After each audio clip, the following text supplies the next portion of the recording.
কুকুর জান্নাতে যাবে না। কয়টা কুকুর জান্নাতে যাবে? কোন বেনামাজি জান্নাতে যাবে না, একজন বেনামাজিকে আল্লাহ জান্নাত দিয়ে দেবে। ছাত্ররা বললেন, ইয়া রাসূলুল্লাহ, সূরা জুমারের ভিতরে বলা হচ্ছে না সূরা মুদ্দাসসিরের ভিতরে বলা হচ্ছে ক্বালু লাম নাকু মিনাল মুসাল্লিন, কোন বেনামাজি জান্নাতে যাবে না, অথচ আপনি বলতেছেন একজন বেনামাজি জান্নাতে যাবে। নিশ্চয়ই কোরআন হাদিসের সঙ্গে আজকের কথাটা টক্কর লেগে যায়। ইমাম বুখারী এবার বলতেছে, তাহলে শোনো, আমরের বাড়িতে গেলেন আল্লাহর নবী সাল্লাল্লাহু,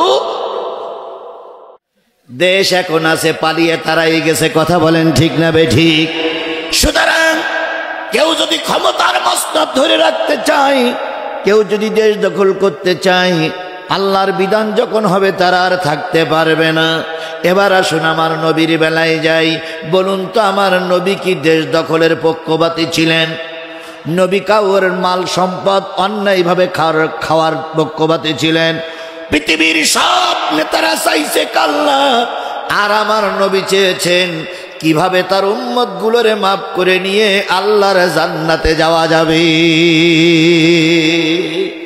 বলুন তো, আমার নবী এই পৃথিবীতে এসেছিলেন কতই রবিউল আউয়াল? আরো জোরে বলেন, কতই রবিউল আউয়াল? 12ই রবিউল আউয়াল নবী এই পৃথিবীতে এসেছিলেন। তখন রাত না দিন? রাত না দিন? রাতও নয়, দিনও নয়, তখনও রাত শেষ হয়নি, সূর্য পূর্ব দিগন্ত থেকে মাথা উঁচু করেনি, রাতের শেষ, দিনের এখনো পুরাপুরি শুরু হয়নি। এমত অবস্থায় বিশ্বের সর্বশ্রেষ্ঠ নবীদের ভিতরে শ্রেষ্ঠ নবী, গোটা পৃথিবীর সবচেয়ে দামি মানুষটা ওইখানে জন্ম নিলেন। সেই দিন ছিল কি বার? সোমবার শবে সাদেকের সময় আল্লাহ নবী যখন পৃথিবীতে আসলেন, পৃথিবীতে এসে যে ঘরে তিনি জন্ম নিলেন, ওই ঘরে একটা লণ্ঠন জ্বালানোর মতন তেল আল্লাহর নবীর ঘরে ছিল না। আল্লাহর নবী আসলেন, আমেনা কাপড়ে জড়ায়ে বাচ্চাটারে ডান হাতের ভিতরে করে নিয়ে শুয়ে আছে। উম্মে হানি নবীজির ফুপি আম্মা সংবাদ পাইলেন, এসে বলতেছেন, ভাবি, শুনলাম একটা চাঁদের মতন ফুটফুটে সন্তানের জন্ম দিয়েছ, কই সে সন্তান? তোমার ঘর অন্ধকার কেন? আমেনা কাঁদতেছে আর বলতেছে, বুবুজান, আল্লাহর নবী মোহাম্মদ, এতিম বালক মোহাম্মদ দুনিয়ায় এসেছে, লণ্ঠন জ্বালানোর মতন তেল আমার ঘরে নাই। আমি এত বড় অসহায়, রাতের অন্ধকারে যখন নবীকে পেটে নিয়ে ঘুমায়ে থাকতাম, মাঝরাত্রিতে ঘুম ভেঙে যেত, ঘুম থেকে জেগে দেখতাম আকাশে তারার চাঁদগুলো খেলা করতেছে। তার মানে বোঝা গেল নবী যে ঘরে আসলেন সেই ঘরের কি ছিল না? চাল ছিল না, ছাদ ছিল না। আমেনা বলেন, আমি যখন নবীকে পেটে নিয়ে ঘুমাই থাকতাম, ডান দিক থেকে বাতাস আসলে ডান পাশের বেড়া ভেঙে যেত, বাম দিক থেকে বাতাস আসলে বাম দিকের বেড়া ভেঙে যেত।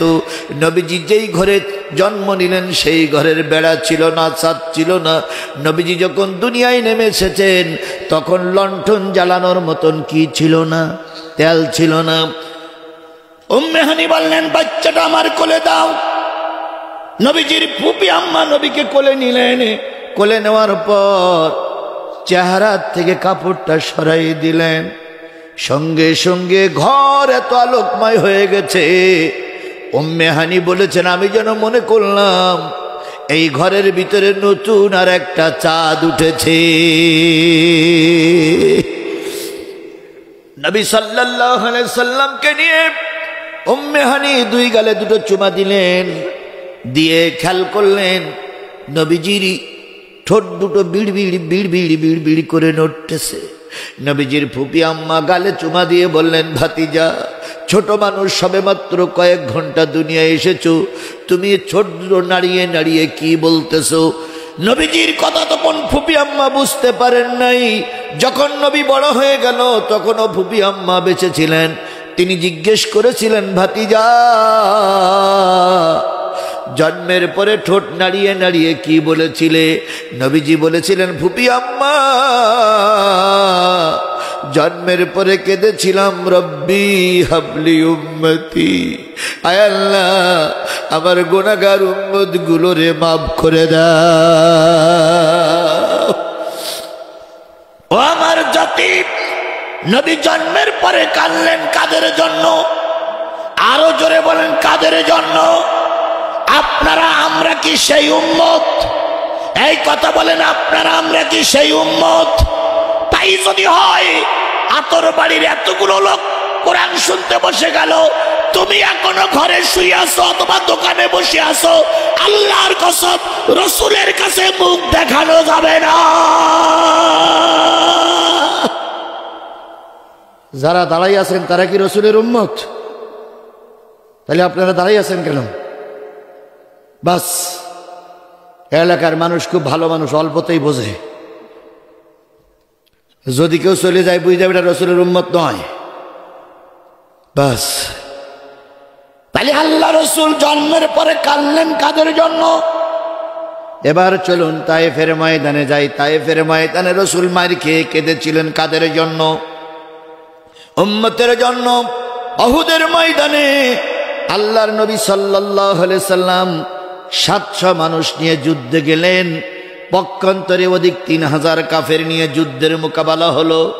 এক পর্যায়ে আল্লাহর নবীর মাথার হেলমেটটা ভেঙে গেল, কড়া ভিতরে ঢুকে পড়ল। কাফেরের অত্যাচারে রাসূলের দাঁত ভেঙে গেল। আল্লাহর নবী গর্তের ভিতরে ভুট হয়ে পড়ে গেলেন। নবীজির মাথার হেলমেট ভেঙে গেছে, নবীজির দাঁত ভেঙে গেছে, আল্লাহর নবী ভুট হয়ে পড়ে গেলেন। নবীজি যে শব্দ করে কাঁদবে তাও নবী কাঁদতে পারতেছেন না। এবার গর্তের ভিতর থেকে আস্তে করে বলতেছে, ফাতেমা হুজরাত থেকে বেরিয়ে এসো। গর্তের ভিতরে ভুট হয়ে পড়ে 2টা পা আস্তে করে নাড়াচ্ছিলেন। একজন মহিলা সাহাবী দেখে ফেললেন। ফাতেমার এসে বললেন, নবীকে ময়দানে পাওয়া যাচ্ছে না, দেখলাম গর্তের ভিতরে 2টো পা নড়তেছে, আমার মনে হয় ওই বুঝি আল্লাহর নবী। ফাতেমা ছুটে আসলেন, আব্বাকে টেনে উঠালেন। তখন নবীজির হেলমেট ভেঙে গেছে, কড়া ভিতরে ঢুকে পড়েছে, দাঁত ভেঙে গেছে, নবীজির শরীরটা রক্তাক্ত। আল্লাহর নবীর সামনে ফাতেমা দাঁড়াই বলেন, আব্বু আর বুঝি তোমাকে আমরা আব্বা বলে ডাকতে পারতাম না? নবীজি বললেন, ফাতেমা চোখের পানি থামাও, সাহাবীদের সংবাদ দাও নবী এখনো বেঁচে আছে। বলুন তো, আল্লাহর নবী উহুদের ময়দানে কাপড়ের টুপি পরেছিলেন না লোহার টুপি পরেছিলেন? সবাই মিলে বলতে হবে, কাপড়ের টুপি না লোহার টুপি? লোহার টুপি পরেছিলেন দ্বীনের পক্ষে থাকার জন্য না বিপক্ষে থাকার জন্য? কোরআনের রাজ কায়েম করার জন্য না বিপক্ষে তিনি লোহার টুপি পরেছিলেন? কোরআনের রাজ কায়েম করার জন্য যদি আল্লাহর নবীকে কাপড়ের টুপি খুলে লোহার টুপি পরতে হয়, গোপালপুরীর মুসলমানেরা টার্গেট নিতে হবে। যদি আল্লাহর কোরআন প্রতিষ্ঠা করার জন্য এই টুপি খুলে লোহার টুপি পরা লাগে, তবুও লোহার টুপি পরবো, তবুও দিন ইসলাম বাতিলের কাছে ছেড়ে দেব না।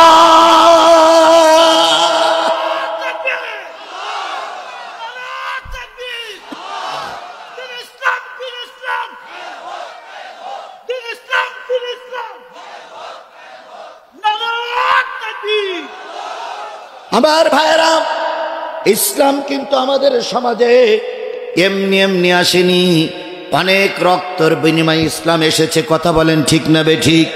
এবার বলুন তো, নবীজি উহুদের ময়দানে এই কাপড়ের জামা পরে গেছিলেন না লোহার জামা পরেছিলেন?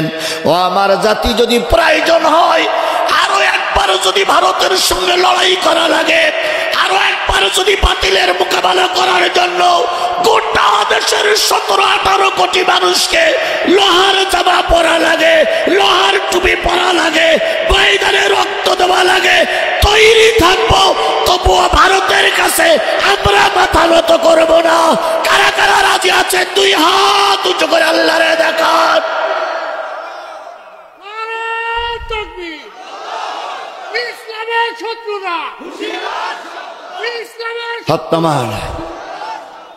আমার ভাইয়েরা, তাহলে উহুদের ময়দানে রাসূল মার খাইলেন কিসের জন্য? কোরআনের জন্য, ইসলামের জন্য। রাসূল এবার বেরিয়ে আসলেন, বেরিয়ে এসে দেখলেন 70 জন সাহাবী মারা গেছে। আমির হামজার বুক চিরে কালিজাটা বের করে ফেলা হয়েছে। আমির হামজার চোখ তুলে এনেছে, আমির হামজার লজ্জাস্থান কেটে নিয়েছে, আমির হামজার নখ চুল কান কেটে নিয়েছে। আল্লাহর নবী আমির হামজার পাশে দাঁড়িয়ে কাঁদলেন আর বললেন, ও আমার রব, আমি তো আমার সাহাবীর এই বিবস্ব চেহারা দেখতে চাইনি। দুঃখ নাই, আমি যেন কিয়ামতের দিন আমার সাহাবীদেরকে ভুলে না যাই। তাহলে আল্লাহর রাসূল এত মার খাওয়ার পরেও উহুদের ময়দানে কেঁদেছিলেন কাদের জন্য? আরো জোরে বলেন কাদের জন্য? আপনারা আমরা তো সেই উম্মত। কথা বলেন, সেই নবীর উম্মত নয়? সেই নবীর উম্মত নয়? তাহলে সেই নবীর পরে নাজিল হইছে যে কিতাব, সেই কিতাবের নাম কি? এই কিতাব নাজিল করেছেন কে বলুন তো? আল্লাহর উপরে আর পৃথিবীতে কেউ আছে? নবীর চাইতে ভালো মানুষ আর পৃথিবীতে কেউ আছে? কোরআনের চাইতে শ্রেষ্ঠ কিতাব আর পৃথিবীতে কোথাও আছে? তাহলে আমরা সেই শ্রেষ্ঠ নবীর উম্মত, শ্রেষ্ঠ কিতাবের কথা শুনতেছি আল্লাহর বান্দা হয়ে। এজন্য রাসূলের নামে দুরূদ আর সালাম কারোর জবান বন্ধ থাকবে না। সকলে মিলে বলছি সাল্লাল্লাহু আলাইহি ওয়াসাল্লাম। বন্ধুগণ, সকলের কাছে দাবি করছি, আপনারা কষ্ট করে বসে আছেন কি শোনার জন্য? সবাই মিলে বলুন, কি শোনার জন্য? যদি কাগজ কলম লেখা থাকে আপনারা আমার কাছ থেকে লিখে নিতে পারেন, আল্লাহ এবং রসুলের ভাষায় আপনারা সবাই জান্নাতি। এখানে যারা বসে আছেন সবাই জান্নাতি। আপনি কাগজে লিখে রাখেন আপনি জান্নাতের ভিতরে বসে আছেন, আপনি এখন জান্নাতি। কিন্তু আমার মোনাজাতের আগে অথবা পরে বেরিয়ে যদি আপনি বিড়িয়ে টানেন, তার জন্য আমি দায়ী না। কিন্তু এখন আপনি বসে আছেন আল্লাহর জান্নাতে। কথা বলেন ঠিক না বেঠিক? তাহলে আল্লাহর জান্নাতে যদি ঘন্টাখান সবাই থাকতে হয়, থাকতে রাজি আছেন তো আপনারা? আমাকে ফেলাই রেখে চলে যাবেন না তো? আল্লাহ আপনাকে আমাকে সবাইকে জান্নাতে কবুল করুক।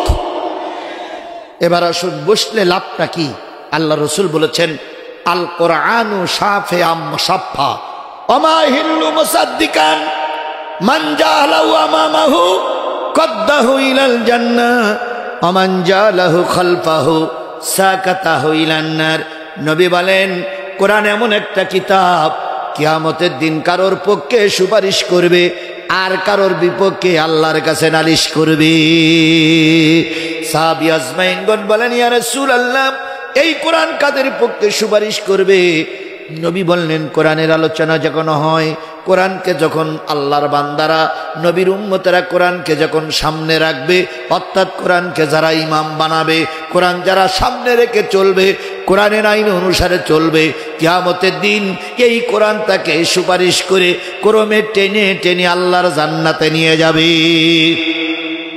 তাহলে কোরআন সামনে রাখলে কোরআন আপনাকে কোথায় নিয়ে যাবে? আরো জোরে বলেন, কোথায় নিয়ে যাবে? এবার আমার সামনে যারা বসে আছেন সবার কাছে বলি, এই কোরআন আপনার সামনে না পিছনে? যারা আমার মঞ্চে বসে আছেন তাদের সামনে কি? যারা চেয়ারে বসে আছেন তাদের সামনে কি? ওই যে একটা লোক চলে গেল কালো কোট পরা, বলুন তো ওর পিছনে কি বললো? ওয়ামান জালাহু খালফাহু সাকাতাহু ইলান নার। যারা কোরআনকে পিছনে রাখবে, এই কোরআনকে যারা পিছনে রেখে চলে যাবে, আল্লাহ রসুল বলেন কিয়ামতের দিন মুসিবতের কালে তখন সে যখন রোজে মহাশরের ময়দানে ঘুরতে থাকবে, আচমকা কোরআন এসে পিছন দিক থেকে একটা ধাক্কা দিয়ে তারে জাহান্নামে নিক্ষেপ করবে। সে যখন যাবে তখন বলবে, কোরআন তুমি আমারে ধাক্কা দিলে কেন? কোরআন তখন বলবে, ওই ময়দানে কোরআনের মাহফিল হয়েছিল, বহুত লোক কোরআনকে সামনে রেখেছিল মোনাজাত পর্যন্ত, কিন্তু তুমি কোরআনকে পিছনে রেখে ফেলে গেছিলে। আমি কোরআন ভিডিও করে রেখেছিলাম, আজকে তোমাকে দেখে রেখেছি, তোমাকে জাহান্নামে নিক্ষেপ করলাম। তাহলে কোরআন যারা পিছনে রাখবে তারা যাবে জাহান্নামে, কোরআন যারা সামনে রাখবে তারা যাবে কোথায়? তাহলে আমরা কোরআন পিছনে রাখবো না সামনে রাখবো? সবাই মিলে বলেন, কোরআন আমরা সামনে রাখবো না পিছনে রাখবো? তাই তাই যদি হয় আমি যতক্ষণ পর্যন্ত মোনাজাত না করি ততক্ষণ পর্যন্ত ময়দান ছেড়ে যাওয়া যাবে। কারা কারা রাজি আছেন একটু হাত তুলে আল্লাহরে দেখাই দেন। আয় আল্লাহ, হাতগুলোরে তুমি কোরআনের খাতিরে কবুল করে না, আমিন। কটা বাজে দেখেন তো? 11:47। ধরে নিলাম 11:50। আর যদি 40টা মিনিট আমরা বসি তাহলে কত হবে? 12:30। আমি চাইছিলাম 10টার সময় উঠে 12টা পর্যন্ত কথা বলবো, কিন্তু হয়নি। তারপরে মনে করেছিলাম 10:30টায় উঠে 12টা পর্যন্ত কথা বলবো, হয়নি। এরপরে 11টা বেজে গেছে। কর্তৃপক্ষ বললাম যাই, ভাই হুজুর নেতারা একটু বললেন নাকি। নেতারা বলল প্রতিষ্ঠানের খাতিরে কিছু টাকাও পাইলেন। আমার নির্ধারিত সময় ছিল 12টা পর্যন্ত, যেহেতু আধা ঘন্টা একটু বেশি অধিক বেশি হয়ে গেছে, সেই হিসেবে আমি যদি আর 12:30টা পর্যন্ত কথা বলি, আপনারা থাকবেন তো সবাই? ইনশাল্লাহ বলেন, ইনশাল্লাহ বলেন, আরো জোরে বলেন ইনশাল্লাহ। তাহলে জোরে একটা তাকবীর হবে, নারায়ে তাকবীর। বীর মুসলমান ধরো আল কোরআন, ফিরায়ে আনো সেই হারানো সম্মান। নারায়ে তাকবীর, নারায়ে তাকবীর। তোলো এ তাকবীর ধ্বনি, ধরায়ে আর আকবার। আল্লাহ আমাদের কবুল করুক। আমি আপনাদের খেদমতে তেলাওয়াত করেছি সূরা সফ। কোন সূরা বলেন? সবাই মিলে বলেন। 28 নম্বর পারার 61 নম্বর সূরা, 14টি আয়াত। 14টি আয়াতের ভিতর থেকে আমি আপনাদের সামনে তেলাওয়াত করেছি 10, 11। কয়টা আয়াত? এই 2টা আয়াত যখন নাজিল হয়, আল্লাহর নবী তখন ওহুদের ময়দান থেকে সবেমাত্র ঘরে ফিরে এসেছেন। বলুন তো, ওহুদের ময়দানে আল্লাহর নবী মার খেয়েছিলেন কি প্রতিষ্ঠার জন্য? আরো জোরে বলেন, কি প্রতিষ্ঠার জন্য? এই মার খেয়ে আল্লাহর নবী ঘরে ফিরেছেন। ঘরে ফেরার পর মসজিদে জোহরের আজান হয়ে গেল। আল্লাহর নবী জোহরের সালাতে আসলেন। হাজারো সাহাবী নামাজে আসলেন। কারোর কান নাই, কারোর নাক নাই, কারোর একটা চোখ নাই, কারোর হাতের একটা অংশ চলে গেছে। কেউ বা মাইর খেয়ে সাহাত নবীর দলবল নিয়ে মসজিদে আসলেন। মসজিদে আসার পর আল্লাহর নবী তখনও পর্যন্ত ক্ষত জায়গা থেকে রক্ত ঝরতেছে। আল্লাহর নবীর দান তখনও পর্যন্ত ঠিক হই নাই। এমন সময় জোহরের নামাজ পড়ে সবাই বাড়ি গেলেন। সাহাবী আজমাইনগণ মসজিদে বসে বসে আলোচনা করতেছে, আমরা তো হুদে মারি খাইলাম, কি কাজ করলে আল্লাহর জান্নাতে যাওয়া যাবে, এইটা যদি আমরা রসুলের কাছ থেকে জানতে পারতাম, আমরা সেই কাজটা করে আল্লাহর জান্নাতে চলে যেতাম। আবু বকর, তুমি রসুলের কাছে জিজ্ঞেস করো। আবু বকর বললেন আমি পারবো না। ওমর, তুমি জিজ্ঞেস করলো। ওমর বললেন আমি পারবো না। আলী, তুমি জিজ্ঞেস করো। আলী বললেন আমি পারবো না। এমত অবস্থায় জিবরিল আমিন এই 2টা আয়াত নাজিল করে দিয়ে বললেন, ওগো নবী, আপনার উম্মতদেরকে আপনি বলে দেন, এমন কোন ব্যবসার কথা কি বলে দেব না, এমন কোন কাজের কথা কি আমি আল্লাহ বলে দেব না, যেই কাজ করলে কেউ দোজখে যাবা না। সবাই কোথায় যাবা? আরো জোরে বলেন, সবাই কোথায় যাবা? আতর বাড়ির মানুষ আপনারা জান্নাতে যেতে চান না জাহান্নামে যেতে চান? আরো জোরে বলেন, জান্নাতে যেতে চান না জাহান্নামে যেতে চান? সত্যিকারেই আপনারা আল্লাহর জান্নাতি, আপনারা জান্নাতি বলেই একটা ধর্মীয় প্রতিষ্ঠান আপনারা টিকাই রেখেছেন। বলুন তো, মাদ্রাসা তৈরি করলে এখান থেকে আলেম বাহির হবে, কথাটা সঠিক না বেঠিক? আমার ডাক্তার ভাই, আমার বন্ধু মানুষ, আমার প্রিয় ভাই, যদি এই এলাকায় একটা মেডিকেল কলেজ উনি তৈরি করেন, তাহলে প্রতি বছর কি বাহির হবে? ডাক্তার বাহির হবে। একটা ইঞ্জিনিয়ারিং কলেজ যদি তৈরি করা হয়, প্রতি বছর কি বাহির হবে? ইঞ্জিনিয়ার বাহির হবে। আর একটা মাদ্রাসা তৈরি করে রাখলে ওই মাদ্রাসা থেকে প্রতি বছর আল্লাহ জান্নাতি মেহমান বের করে নিয়ে আসবে। আল্লামা সাঈদীর বাড়ি গেছেন কেউ কোনোদিন? এর ভিতরে কেউ জাননি? ওনার বাড়িটা একেবারে নদীর এলাকায়, রাস্তাঘাটে এমন একটা দুরবস্থা, যাওয়া খুব কঠিন। ওই দুর্গম এলাকা থেকে বেরিয়ে আসলেন বিশ্বের সর্বশ্রেষ্ঠ নাম করা একজন ব্যক্তি, মুফাসসির কোরআন আল্লামা সাঈদী। মুজিবারের বাড়ি কেউ গেছেন? জাননি? কি লোক আপনারা, কোন জায়গায় জাননি? আচ্ছা দাওয়াত দিন আপনাদের, আমি দাওয়াত দিন বলবো আপনাদের। মুজিবারের বাড়ি, উনি একটা লোকালয় থেকে বেরিয়ে এসেছেন। আচ্ছা, শহীদ প্রেসিডেন্ট জিয়ার বাড়ি গেছেন কোনোদিন আপনারা? তো মহাজালা, জিয়ার বাড়িও যাই গেছে। তাহলে জিয়ার বাড়িটাও গ্রাম্য এলাকায়। হোসাইন মোহাম্মদ এরশাদের বাড়ি গেছেন, ওয়াও গ্রাম্য এলাকায়। তাহলে সব গ্রাম্য এলাকার থেকে বড় বড় মনীষী বের হয়ে আসছে। সুতরাং হতে পারে এই মাদ্রাসার ছাত্র আর এই মাদ্রাসার ছাত্ররা হয়তো হতে পারে গোটা বিশ্বের সর্বশ্রেষ্ঠ একজন আলেম। যে মেয়েটা গোল্ডেন পাইলেন, এই গোল্ডেন পাওয়া মেয়েটা হয়তো কোন একটা মাদ্রাসায় ভর্তি হবে, হয়তো এমনটি হতে পারে ওই মেয়েটি বিশ্ববিদ্যালয়ে যেয়ে চান্স পাবে, ওই মেয়েটি হতে পারে বাংলাদেশের বড় একজন ম্যাজিস্ট্রেট, হতে পারে বাংলাদেশের বড় একজন বিচারপতি। কথা বলেন ঠিক না বেঠিক?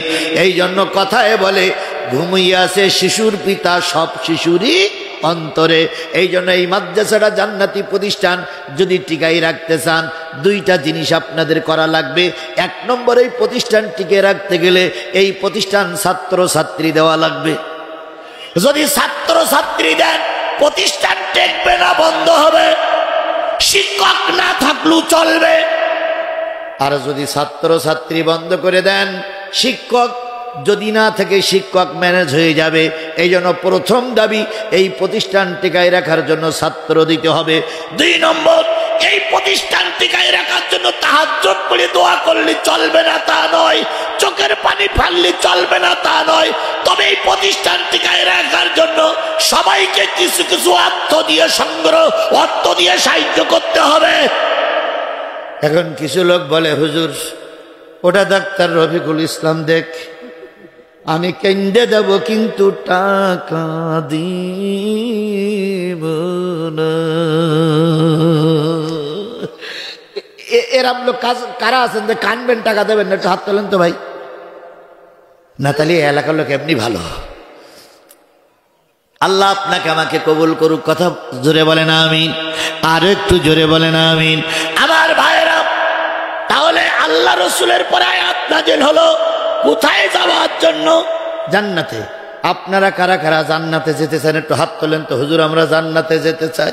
মাশাআল্লাহ, আল্লাহ তুমি এই হাতগুলোরে কবুল করো, 8টা ভেস্ত দিয়ে দাও। হাত নামান। জাহান্নামে যেতে কারা কারা রাজি একটু হাত তোলেন। নেই? এ গ্রামে সুদখোর নাই? এ গ্রামে সুদখোর নাই? হাত তোলেন, তোলেন। কি হইল? আগে বললেন আছে, এখন হাত তোলেন না কেন? সুদখোরেরা ভেস্তে যাবে এমন কোন দলিল প্রমাণ কেউ দিতে পারিছে? তাহলে সুদখোর হাত তোলে না কেন? লজ্জা পাই। এই লজ্জাটা যদি আখিরাতের জন্য হয়, আল্লাহ ওদেরকে জান্নাতের মেহমান হিসেবে কবুল করে নিবে। সকলে মিলে বলুন আমিন। আল্লাহ বললেন, তোমরা যদি জান্নাতে যেতে চাও, সর্বপ্রথম তোমাদের যে কাজটা করতে হবে, আল্লাহর পরে ঈমান আনো। তুমিনুনা বিল্লাহ, আল্লাহর পরে ঈমান আনো। ওয়া রাসূলিহি, রাসূলের পরে ঈমান আনো। অতুজাহিদুনা ফি সাবিলিল্লাহ, আর আল্লাহর দ্বীন কায়েমের জন্য, দ্বীন প্রতিষ্ঠার জন্য জিহাদ ফি সাবিলিল্লাহর কাজ করো। তাহলে আল্লাহ তোমাদের জীবনের গুনাহগুলো মাফ করে দেবে। জানার মাল দিয়ে কাজটা করলে আল্লাহ জান্নাত দিয়ে দেবে, জীবনের গুনাহ মাফ করে দেবে। তাহলে সর্বপ্রথম ঈমান আনতে হবে কার উপরে? আল্লাহর পরে ঈমান আমাদের আছে না নাই? আরো জোরে বলেন আছে না নাই? আমার তো মনে বলে 6 মাস আগে ঈমান অনেকেরই মোটে ছিলই না। 6 মাস আগে ঈমান ছিল? এক মাহফিলে পুলিশ আসছে, আমার মাহফিলে। তো পুলিশ এসে, কমিটির লোক কেউ নাই, পুলিশ দুই পাশে বইছে, রিভলভারটা বের করে টেবিলের পর রেখে দিয়েছে। যে এক চাচা পোতার নিয়ে নাতিন নিয়ে আইছিল ওয়াজ শুনতে, তো ঘুমাইছে, তো ডেকে বলতে, এই দাদা ওঠ, পুলিশ আইছে ওঠ, পুলিশ আইছে ওঠ। তো বলতে, দাদা পুলিশ আসে আসুক, তুমি ওয়াজ শোনো, আমি একটু ঘুমোই নাই। কছে না হুজুর তো ধরবে, আর আমাদেরও ধরতে পারে। তো পোতা বলতেছে, নাতি বলতে, না দাদা ধরবে না। পুলিশ শেষ পর্যন্ত বাচ্চা যাবে না, ও লোকটা শুনবে না, কান্নাকাটি শুরু করে। আমি কি হয়েছে? তো বলতে, হুজুর শোনার দরকার নেই, ওই পুলিশ আপনার পাশে, আমি চলে গেলাম বাচ্চা নিয়ে। তাহলে মানুষের কত ভয় ছিল, পুলিশ আসার পরে মানুষের আর হেতাহেত জ্ঞান থাকতো না। কথা বলেন, আমার গ্রামের মসজিদে আসরের আজান হচ্ছে, আমার গ্রামের মসজিদে। তো মুয়াজ্জিন আশহাদু আল্লাহ ইলাহা ইল্লাল্লাহ আশহাদু আন্না মুহাম্মাদার রাসূলুল্লাহ বলিস, একটা বাচ্চা পিছন দিক যেই বলছে, চাচা গ্রামে বলো পুলিশ ঢুকেছে। যেই বলিছে ভাই আজান ওই পর্যন্ত রেখে বলি দৌড়। এ ভাই এ কথাগুলোকে আমি বাড়াই বলতেছি, এরকম অবস্থা ছিল না, এরকম অবস্থা ছিল না। ওর আজান আর বাকিটা হলো না, ওই ভয়তে সে চলে গেছে। এরকম অবস্থা এখান থেকে 6-7 মাস 8 মাস আগে ছিল। কথা বলেন, কথা বলেন। যখন বিএনপি এবং জামাত দুই দল আন্দোলন করে সরকারকে হটাইতে পারতেছিল না, তখন দুই দলই আশা ছেড়ে দিয়েছিল এবং ধারণা ছিল এই ব্যক্তির বাচ্চা না মরা পর্যন্ত আর কিছুই করা যাবে না। এই জন্য ময়দান ছেড়ে মসজিদের কোনায় বসে দোয়া করতে, আল্লাহ দয়া করে এই ফেরাউনের বাচ্চা তুলে নাও। কি আমি কি কথা বাড়াই বলতেছি নাকি? আমরা একরকম হাল ছেড়ে দিছিলাম না ভাই? আল্লাহ বললেন, বান্দা তুমি নিরাশ না, তোমাদের দায়িত্ব যখন শেষ, আমি দায়িত্বটা আমি আল্লাহ নিজে নিয়ে নিলাম। পাঠাইলেন তৈরান আবাবিলের মতন ছোট ছোট ছোট দুই কিছু বাচ্চারে, যারা প্রাইমারি স্কুলের ছাত্র ছাত্রী, হাই স্কুলের ছাত্র ছাত্রী, কলেজ বিশ্ববিদ্যালয়ের ছাত্র ছাত্রী, যাদের কোনো রাজনৈতিক পরিচয় ছিল না, তারাই ময়দানে নামলেন। এবার শেখ হাসিনা রহমাতুল্লাহ আলাইহি, কি কি কি নাউজুবিল্লাহ বলবেন না, ওরা নামার শেষে রহমাতুল্লাহ আলাইহি লাগাইছিলেন। ওরাই হযরত শেখ হাসিনা, হযরত মুজিবুর রহমাতুল্লাহ আলাইহি সব ওরাই লাগাইছিল। ওই যে বাইতুল মোকাররমের খতিব নাম কি? মুফতি রুহুল আমিন সাহেব। উনি এক জায়গায় ফতোয়া দিয়েছিলেন যে মুজিবার নাকি পীর বংশের লোক, ওনার বাপদাদা 14 গোষ্ঠী নাকি পীর ছিল, ওনারা নাকি ইয়েমেন থেকে ধর্ম প্রচারের জন্য আসছিলেন, এই জন্য ওনার নামের প্রথমে হযরত শব্দটা লেখা ভালো। তারপরে ওই যে জয়পুরহাটের এক এমপি বলেছিলেন আমাদের প্রধানমন্ত্রী পীর বংশের লোক, এই জন্য আজকের থেকে তার নামের প্রথমে হযরত শব্দটা লিখতে হবে। হযরত শেখ হাসিনা উনি তখন পুলিশের বলল যে খবর কি? পুলিশের আইজি বলতেছে, ম্যাডাম লাইন খুব খারাপ, চালাও গুলি। গুলি চলে, চলতে চলতে যখন 12টা বাজলো, তখন পুলিশের আইজি বলতেছে, ম্যাডাম লাইন মনে হয় ভালো না। ম্যাডাম বলতেছে, আমার বিরিয়ানি। এর মধ্যে দেখলো সেনাবাহিনীর প্রধান জি হাজির। কি খবর? কয় ম্যাডাম পিঁপড়ের মতন ঢুকতেছে। রাজধানীতে সমস্ত দেশের থেকে কিসের মতন ঢুকতেছে? পিঁপড়ার মতন ঢুকতেছে। যদি আর ঘন্টা দেড়েক সময় আপনি থাকেন, আলু ভর্তা করি ফেলবে। শেখ হাসিনা বললেন, তাহলে আমার বিরিয়ানি কি হবে? কয় বিরিয়ানি খাওয়ার দরকার নেই, আপনি উড়াল মারেন। কার খেলা? এ কথা বলেন, কার খেলা? সেই আল্লাহ এখনো আছে না নাই? বিএনপি জামাতের কর্মীরা ময়দানে নামো, ময়দানে নামার দায়িত্ব তোমাদের, আর ময়দান দখল করে দেওয়ার দায়িত্ব আমার আল্লাহ। আগের মেয়র সাহেব বলতেছিলেন, এক নেত্রী পালাই গেছে কুকুরের মতন। আর এক নেত্রী সসম্মানে কাতারের বিমানে চড়ে সবচেয়ে বিশ্বের সবচেয়ে দামি বিমানে চড়ে তিনি গেছেন লন্ডনে।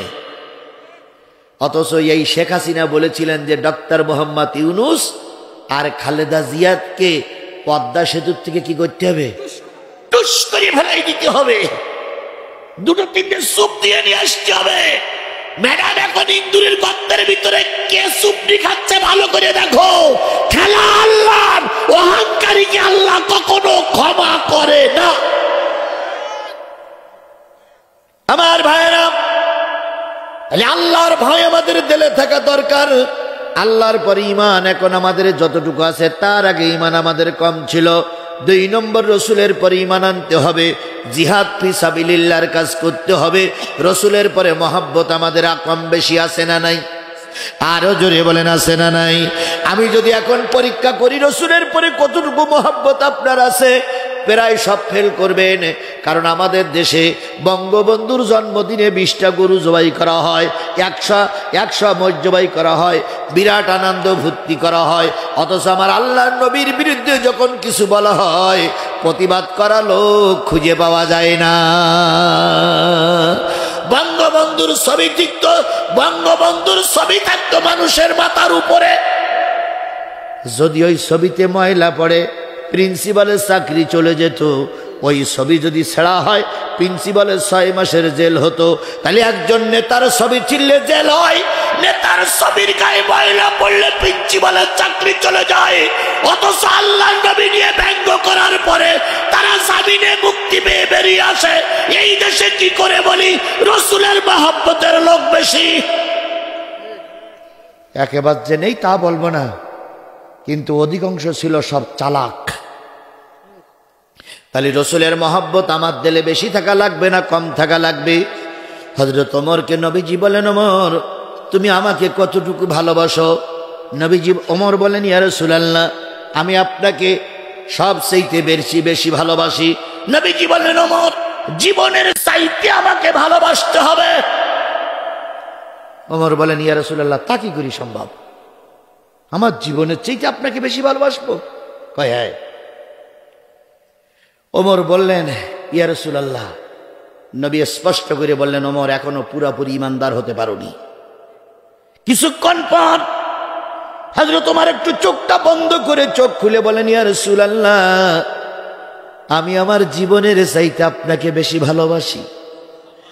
নবীজি বললেন, ওমর জেনে নাও এবার তোমার ঈমান পরিপূর্ণতা লাভ করেছে। তাহলে রসুলের পরে ভালোবাসতে হবে জীবনের সবচাইতে বেশি। কথা বলেন ঠিক না বেঠিক? আল্লাহ রসুল বলেছেন লা ইউমিনু আহাদুকুম হাত্তা আকুনা হাব্বা ইলাইহি মিন ওয়ালিদিহি ওয়া ওয়ালাদিহি ওয়ান নাসি আজমাইন। ততক্ষণ পর্যন্ত কেউ মুমিন হতে পারবে না যতক্ষণ পিতামাতা ভাই বোন আত্মীয় স্বজন পাড়া প্রতির চাইতে রসুলকে বেশি ভালোবাসা না যাবে, ততক্ষণ পর্যন্ত কেউ মুমিন হতে পারবে না। তাহলে 2-3টা আয়াত নাজিল হলো কোন যুদ্ধের পরে? উহুদের যুদ্ধে মুসলমানদের সংখ্যা ছিল কত? 1000। কত? আর কাফেরদের সংখ্যা ছিল কত? 3000। ঠিক উহুদের যুদ্ধের 3 দিন আগে এক মৌলবী 300 লোক নিয়ে কেটে পড়ল। সেই মৌলবীর নাম কি? আব্দুল্লাহ ইবনে উবাই ইবনে সুলুল। 500 লোক নিয়ে কেটে পড়ল। তাহলে বোঝা গেল দিন কায়েমের পথে একদল মৌলবীরা বাধা। আজকের বাংলাদেশের মৌলবীরা যদি সব একজোট হতে পারে, কোরআন প্রতিষ্ঠার পথে কোনো বাধা থাকবে না। জাতির জন্য একটা সুসংবাদ আজকে দিয়ে যাই। গতকালকের আগের দিন বাংলাদেশের সবচেয়ে বড় 2টা ইসলামী দলের 2 জন স্কলার, 2 জন শীর্ষ নেতা এক জায়গায় বসে আল্লাহ তাদের চা খাওয়াইছে, এক জায়গায় বসে তাদের সাক্ষাৎ করার তৌফিক দিয়েছে। 2 জনেই সংবাদ সম্মেলন করে বলেছেন যে আমার দেশে দিন প্রতিষ্ঠার ব্যাপারে 2 জন একসঙ্গেই কাজ করব।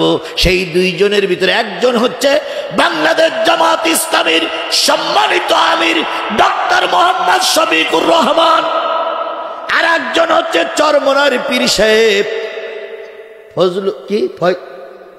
ফয়জুল করিম।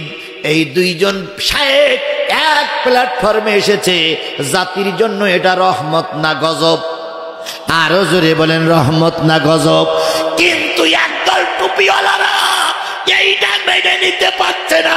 চিন্তা করছে দুই মৌলবী যদি একজোট হয়ে যায় ইসলাম কায়েম হয়ে যাবে। বাতিলদের গাত্রদাহ শুরু হয়ে গেছে। বাতিলরা চাচ্ছে মৌলবীরা যেন এক জায়গায় না আসে। সময় খুব বেশি বাকি নাই। আমাদের দেশে দিন কায়েম হবে ইনশাল্লাহ। ইনশাল্লাহ বলেন, ইনশাল্লাহ বলেন, ইনশাল্লাহ বলেন, ইনশাল্লাহ বলেন। আল্লাহ যেন সেই দিনটা আমাদের দেখার তৌফিক দান করেন। আরেকটু জোরে বলেন আমিন। খালেদা জিয়া যদি 2 কোটি টাকা আত্মসাতের দায়ে 10-12 বছর জেল খাটতে হয়, তাহলে হাসিনা যা মেরি খেয়ে কয় বছর জেল খাটতে হবে বলে মনে হয়? কয় বছর জেল খাটতে হবে বলে মনে হয়? আল্লাহই ভালো জানে যে কত বছর জেল খাটতে হবে। আমি প্রায় জায়গায় বলি এক চেয়ারম্যানের 3 ভাই চুরি করে। চেয়ারম্যানের ভাই, একটা মামাইতো ভাই, একটা খালাইতো ভাই, একটা ফুবুইতো ভাই। তো 3 ভাই চুরি করার পরে চেয়ারম্যানের কাছে বিচার দিচ্ছে। চেয়ারম্যান বলছে, তুই আমার মামাইতো ভাই না? ভোটের দিন 170টা মারিলি তুই আমার খালাইতো ভাই না? তুই 150 মারিলি, ফুবুইতো ভাই। তা তোরাই অন্যায় কাজ করলি কেন?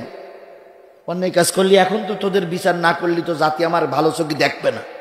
এক কাজ কর, আমি সুষ্ঠু বিচার করি, রায় দে, তোদের আবার সংশোধন করে নিয়ে আসবো। তোরা বাজারে যা।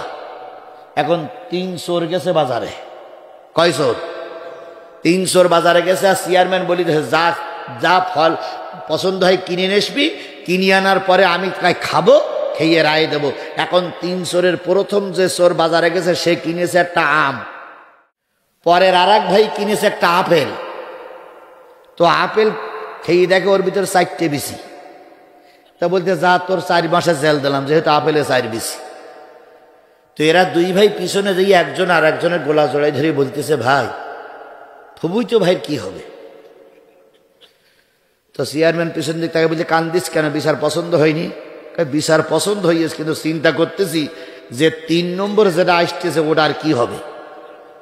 তো বলতেছে, কেন? কয়, দেখলাম ও বাজার থেকে কিনেছে বড় এক তরমুজ।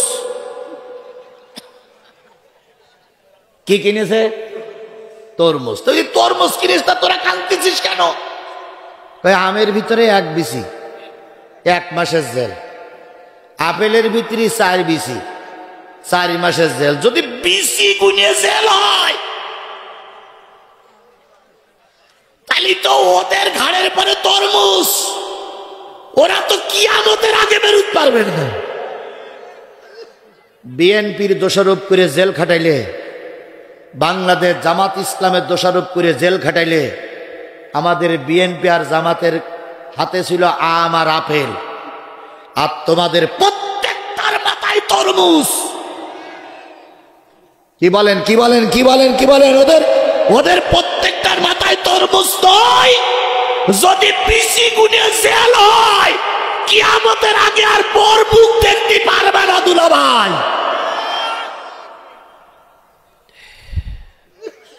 আহুদের ময়দান থেকে 300 লোক নিয়ে কেটে পড়লেন এক মৌলবী। কথা মনে আছে? আল্লাহর নবীর মনটা খারাপ হয়ে গেল। নবী সাল্লাল্লাহু আলাইহি সাল্লাম মসজিদে নববীতে এসে বসলেন, মনটা খারাপ। হযরত ওমর যে বলেন, ইয়া রাসূলুল্লাহ মনটা খারাপ কেন? নবীজি কিছুই বলে না।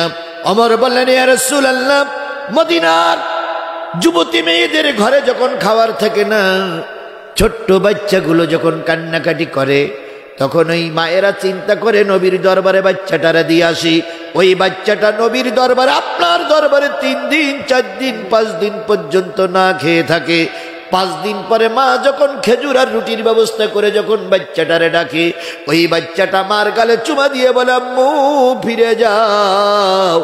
নবীজির দরবারে বসে থাকলে পেটে ক্ষুধা থাকে না। 2-1 জন করে ওঠা কিন্তু ভালো লক্ষণ নয়। আচ্ছা বলুন তো, এতগুলো লোকের ভিতরে 2 জন 3 জন লোক চলে গেলে মাহফিলের কোনো ক্ষতি হবে? কিন্তু যারা চলে যাচ্ছে তারাই ক্ষতি করে যাচ্ছে। আমি তো আপনাদের টাইম দিয়েছি কয়টা পর্যন্ত? 12:30 পর উঠলে আমার দুঃখ নাই, কিন্তু 12:30 পর্যন্ত আপনারাই সময় দিয়েছেন। যদি ওঠেন আপনারা রসুলের দুশ্মন। এতটুক সময় বসা যায় না কোরআন হাদিসের মাহফিলে। আমার বাবার কথা বলিনি, কোন দলের কথা বলিনি। আল্লাহর কসম আমি বিএনপি কে ভোট কেনার জন্য আসিনি, আবার জামাতকে ক্ষমতায় বসানোর জন্য আসিনি। আমাকে ডেকে নিয়ে আসছেন আপনারা কি বলার জন্য? জোরে বলেন, কি বলার জন্য? আওয়ামী লীগ দোজখে যাবে কি বেহেশতে যাবে আল্লাহ ভালো জানে। আওয়ামী লীগের নেতা যদি আপনারা হয়ে থাকেন, যদি চলেই যান, আপনাদের আওয়ামী লীগ তো আমি এখনো দোজখে ঢুকুই দেইনি। তাহলে আপনাদের এত গাজালা করতেছে কেন? বিগত 15.5 বছর আপনারা মাহফিল করতে দেননি। দেশের সম্পদগুলো খেয়ে কুমির হয়েছে। এখন একটু কথা যদি সহ্য করতে না পারেন, শেখ হাসিনা যেভাবে পালিয়ে গেছে আপনিও পালিয়ে চলে যান। গাই গরু চলে গেছে, বাছুরগুলো রেখে গেছে। কথা বলেন, কথা বলেন, কথা বলেন। গাই গরু চলে গেছে, কি রেখে গেছে? বাচ্চাগুলো রেখে গেছে। আর এই বাচ্চাগুলো এখন হাম্বা।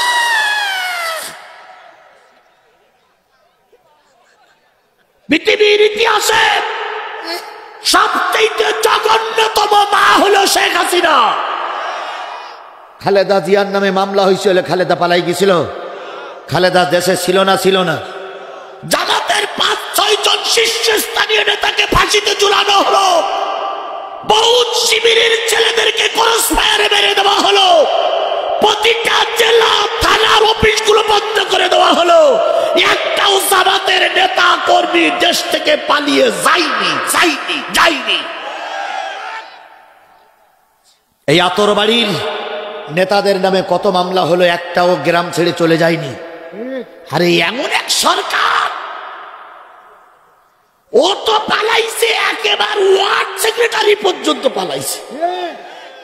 এমনকি ওদের দলে যারা দালালি করে ইমামই করতো সে গোটাও পালাইছে। এখন ওই সীমান্ত এলাকায় কয় আমি টুস করে ঢুকে পারবো, আর এলাকায় হাম্বা হাম্বা হাম্বা করিও না। তোমার এই নেত্রী দেশে আর আসতে পারবে না। 18 কোটি মানুষ বেঁচে থাকার অবস্থায় এই স্বৈরাচারীকে আমাদের দেশে আর ঢুকতে দেওয়া হবে না, হবে না, হবে না। হ্যাঁ, দেশে আমরা ঢুকতে দিতে পারি বিচারের জন্য। কিসের জন্য? কিসের জন্য? কিসের জন্য? বিচারের জন্য তোমাকে ঢুকানো হবে। বিডিআর হত্যার রায় তোমাকে শুনিয়ে ফাঁসি দেওয়া হবে।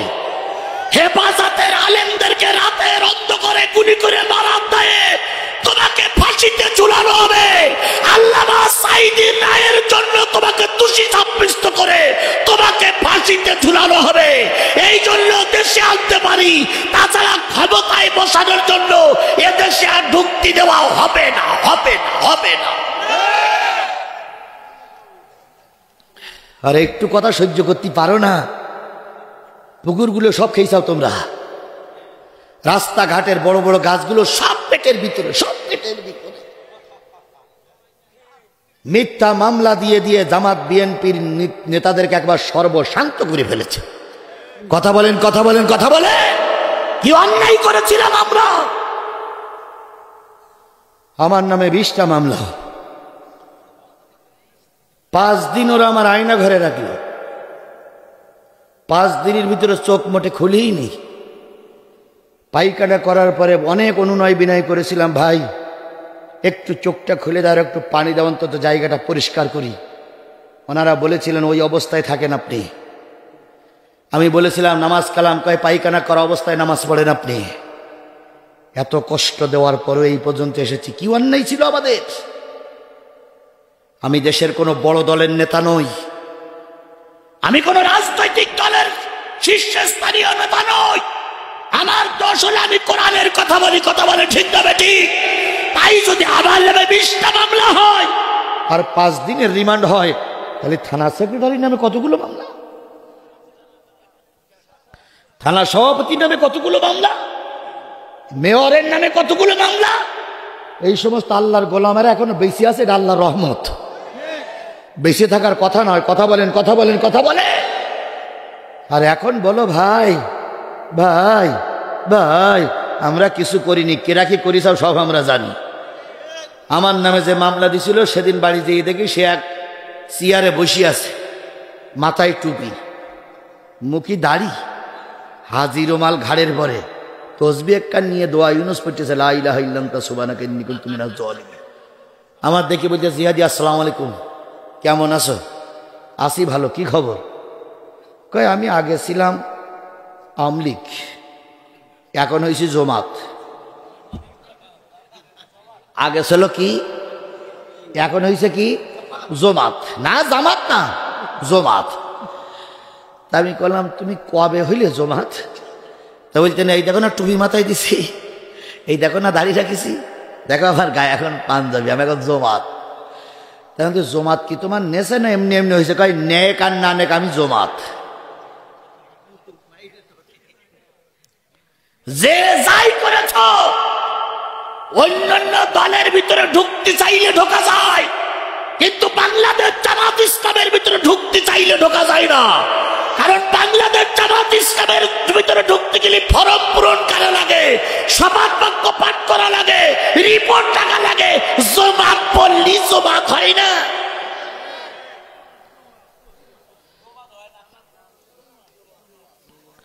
আল্লাহ আমাদের বোঝার তৌফিক দান করুক। হযরত ওমর এসে বলেন, ইয়া রাসূলুল্লাহ, মুখটা মলিন, সহ্য করতে পারি না। কেন আপনার মুখটা মলিন? নবীজি বললেন, আমার চুপ করো। হযরত আবু বকর বলেন, ইয়া রাসূলুল্লাহ, উহুদের ময়দানে যখন আপনি ছিলেন মানুষ আপনাকে কতটুকু ভালোবাসে। এক নারী উহুদের ময়দানে যাচ্ছিলেন, প্রতিমধ্যে লোকদের সঙ্গে দেখা। লোকেরা বলল, বোন কোথায় যাও? ভাই যাচ্ছি উহুদের ময়দানের খোঁজ নেবার জন্য। ওই নারীটা যখন বললেন উহুদের ময়দানের খোঁজ নেওয়ার জন্য যাচ্ছি, তখন কিছু লোক বললেন, বোন যাওয়ার দরকার নাই, যুদ্ধের ময়দানে তোমার স্বামী আর তোমার ছেলে একসঙ্গে লাশ হয়ে পড়ে আছে। ওই নারী বললেন, ওগো পথিক, আমার ছেলে কেমন আছে, আমার স্বামী কেমন আছে জানতে চাই না, জানতে চাই আমার নবী কেমন আছে।